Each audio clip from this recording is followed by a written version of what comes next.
En manchette aujourd'hui, possible féminicide dans une communauté du Nunavik et bilan de l'UPA sur la sécheresse dans la région. Le TVA Nouvelle Midi commence maintenant.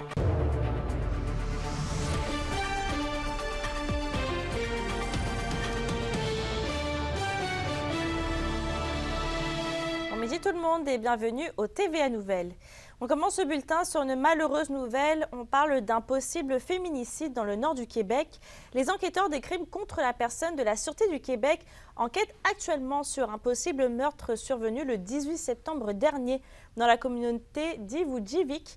Une femme de 24 ans, Katsuak Yatuk, a été retrouvée avec de graves blessures, a été transportée rapidement au centre hospitalier où son décès a malheureusement été constaté. Et un homme, Adami Paningayat, a également été retrouvé avec de graves blessures avant d'être lui aussi transporté au centre hospitalier. L'homme a fait face à la justice le 19 septembre dernier. Et on reste dans les faits divers. Les policiers de la Sûreté du Québec ont mis la main sur un présumé voleur à Rouyn-Noranda, grâce notamment aux informations de citoyens. Le 16 septembre dernier, les forces de l'ordre ont procédé à l'arrestation d'un homme de 28 ans à bord d'un véhicule identifié suite à plusieurs témoignages de citoyens.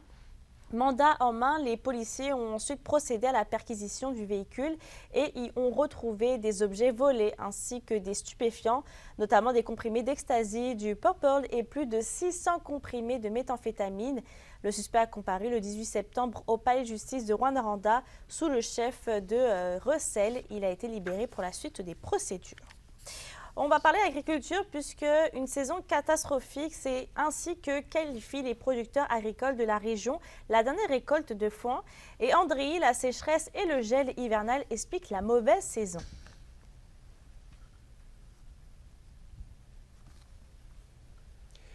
Et les conséquences sont importantes, hein, Mélissa, notamment du côté de Rouyn-Noranda, mais aussi en Abitibi-Ouest, où il sera de toute évidence impossible de procéder à cette deuxième coupe de foin.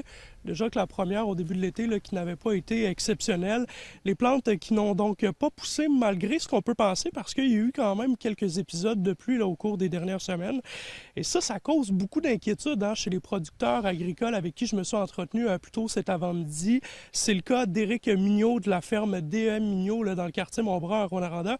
Et ce qu'il nous expliquait, c'est que on était sur l'une de ces terres, Mélissa, et le foin serait supposé d'arriver au niveau de mes genoux. Et à ce temps-ci de l'année, justement, ce qu'on a constaté, c'est que ça dépassait même pas mes pieds. Preuve comme quoi la situation est catastrophique. J'espère jamais revivre ça de ma vie. En première coupe, on a eu une balle à l'autre, quand d'habitude, on est habitué d'en avoir autour de 4. Ça représente des pertes de 75 %. Puis à la deuxième coupe, il n'y en avait pas. Fait que les pertes sont totales. J'ai quelques champs que j'ai faits, mais ici, on le voit, il n'y a rien. On a fauché ça début juillet, puis ça ne vaut même pas la peine de venir le refaire. Il n'y a rien. On va dépenser plus d'argent qu'on va rembourser avec ce qu'on va ramasser. De toute façon, on ne ramassera rien, il n'y en a pas. Et André, en raison de la gravité de la situation, l'UPA demande que la financière agricole adapte ses programmes et verse sans tarder des compensations. Voilà, parce que les producteurs ont besoin de ce foin pour nourrir leurs bêtes, évidemment. Et comme ils n'ont pas réussi à en obtenir avec cette possible deuxième coupe, eh bien, ils vont devoir se tourner vers d'autres endroits ailleurs au Canada et au Québec. Et ça, c'est même pas garanti parce que la demande risque d'être très forte dans la région. Si on réussit à en avoir, eh bien, ça entraîne des coûts très importants. Donc, l'UPA qui veut que la financière agricole, justement, change sa manière de voir les choses parce qu'on se base actuellement sur une grille selon la quantité de pluie qui est tombée. Il y en a eu dans les dernières semaines. Donc, la financière agricole qui pourrait prendre en considération, donc, sous-estimer la sécheresse, les impacts de la sécheresse. Mais ça, je vous reviens ce soir au TVA 18h, où je vais tenter d'avoir une réaction du cabinet du ministre de l'Agriculture, André Lamontagne, souvenez-vous, qui était de passage dans la région il y a quelques semaines, se disait sensibiliser aux enjeux des agriculteurs ici. Donc, on va tenter d'obtenir une réponse et je vous reviens un reportage complet. Merci André. La hausse du coût de la vie continue de se faire sentir en cette période d'inflation. Le centre de bénévolat de la Vallée de l'Or, situé à Val-d'Or, remarque une grande hausse d'achalandage. La population est donc invitée à faire des dons auprès des différents organismes communautaires de la région. Et à la question du jour, on vous demande justement avec l'inflation, avez-vous aussi des difficultés à faire des dons aux banques alimentaires? Pour voter et commenter, rendez-vous sur la page de TVA Abitibi-Témiscamingue. On reste dans la vallée de l'Or puisque la MRC a annoncé une aide financière pour la mise sur pied de 4 projets dans le cadre du volet 4 du Fonds Région et Ruralité. Et Johan, on parle de projets de vitalisation sur le territoire. Oui, précisément, on parle d'une formation mécanique automobile du côté de la communauté de Kitsakik. Il y aura également l'aménagement d'une aire d'enseignement à l'extérieur pour l'Université du Québec en Abitibi-Témiscamingue. Et finalement, bien, là, il y aura la restauration, le réaménagement, oui, d'une aire de jeu et de la patinoire extérieure de la municipalité de Bellecour.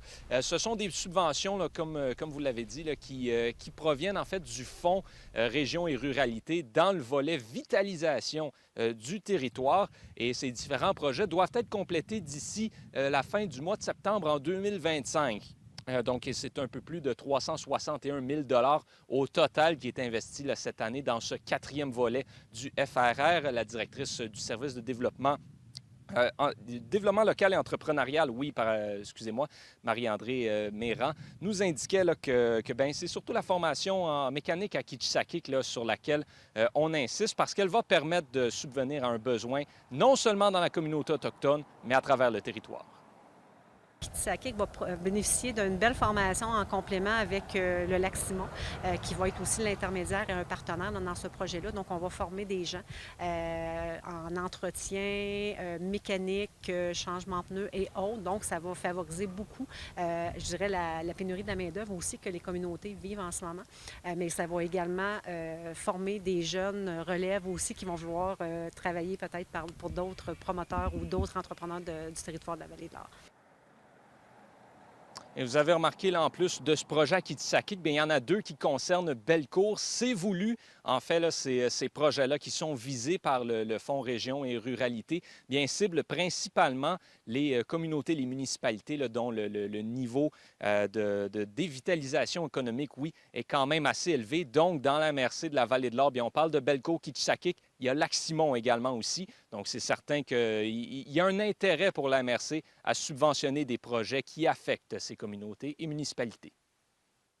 L'indice de dévitalisation souvent est marqué par le faible revenu, par la décroissance de la population, par aussi, je vous dirais, l'éducation, etc. Donc, c'est ça que, évidemment, ça vient aider les communautés à attirer de la population, à attirer aussi des investissements économiques là, qui pourraient être pertinents, mais surtout la qualité de vie de la population là, qui les constitue. Et on le rappelle, c'est un peu plus d'1 million de dollars que la MRC a à sa disposition pour ce volet du FR pour la période 2021 à 2025. Merci, Johan. Merci à vous. Dans le secteur minier, un an après l'annonce de la reprise des activités minières à Duparquet, voilà que les citoyens semblent réjouis de la tournure que prennent les travaux. Une mise au point a été faite mardi, un reportage d'Anthony Dallaire. C'est des projets qu'on voit qui sont solides, qui sont sérieux dans les démarches.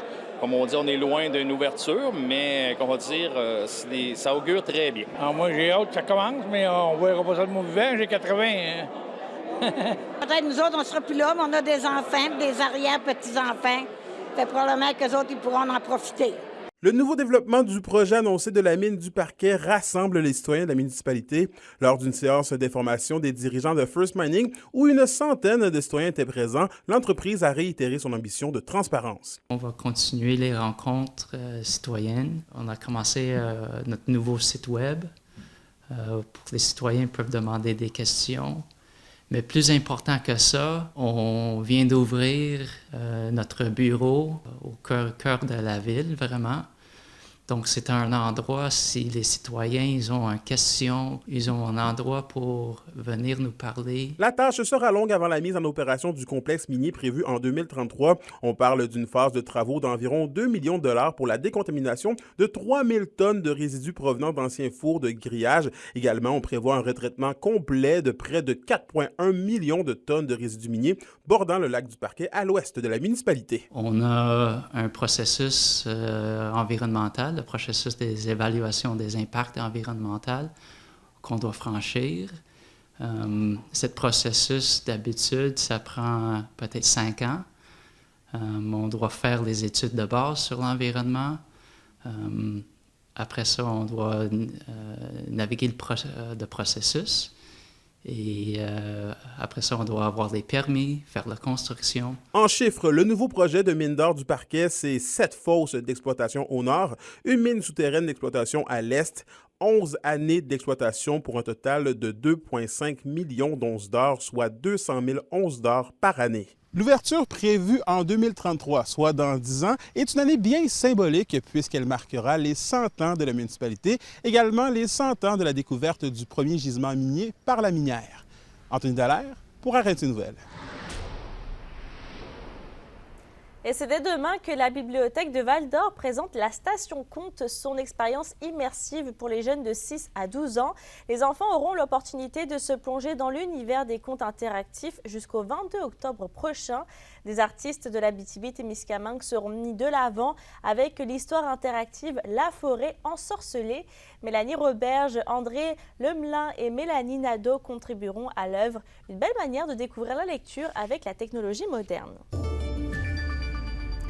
À météo, aujourd'hui, le soleil nous fait profiter de ses beaux rayons et ça va rester comme ça toute la journée avec un maximum autour de 22 degrés. Et pour ce soir et cette nuit, eh bien, les nuages vont être de la partie sur tous les secteurs. Il va y avoir aussi quelques ennuagements en Abitibi et va faire minimum entre 9 et 12 degrés. Ce soir, on va vous tenir au courant évidemment des développements pour le possible féminicide. On va également revenir sur le bilan dressé par l'UPA. N'oubliez pas que maintenant, vous pouvez commenter sur notre page TVA Abitibi-Témiscamingue sous la question du jour, en plus de voter. Donc, essayez pour aujourd'hui. Merci à vous, je vous souhaite une belle journée, puis je vous dis tout à l'heure.